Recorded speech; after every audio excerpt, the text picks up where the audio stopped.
I think there should be a mandatory sunset provision on vulnerability-based replacement hiring until the vaccine, so that no hiring should be done of this replacement kind except under this sunset provision, that it will only be until we get the vaccine, and then the job should be opened up again.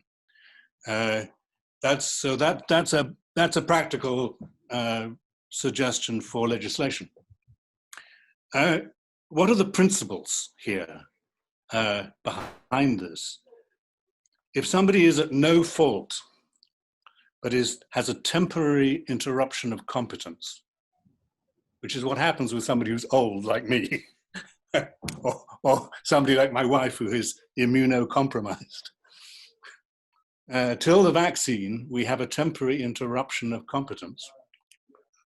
And I think that at a place like Yale,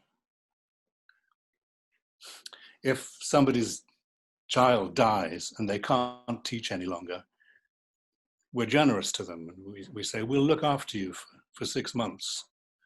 But a lot of the economy is not like that. And there's no expectation of a long-term relationship, and there's no mutual accountability between the worker and the employer. And I think the principle here is that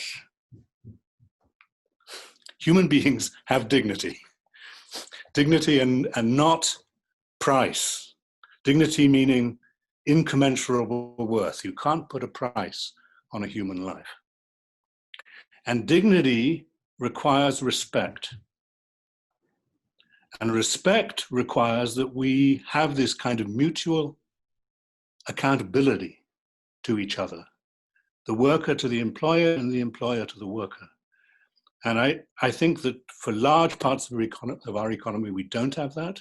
If we did have that, we would be offering this kind of sunset provision to our workers, so that if for a short time, until the vaccine is in place, they can't do the work, they'll know it's only for the short time, and then the job will be reopened for them.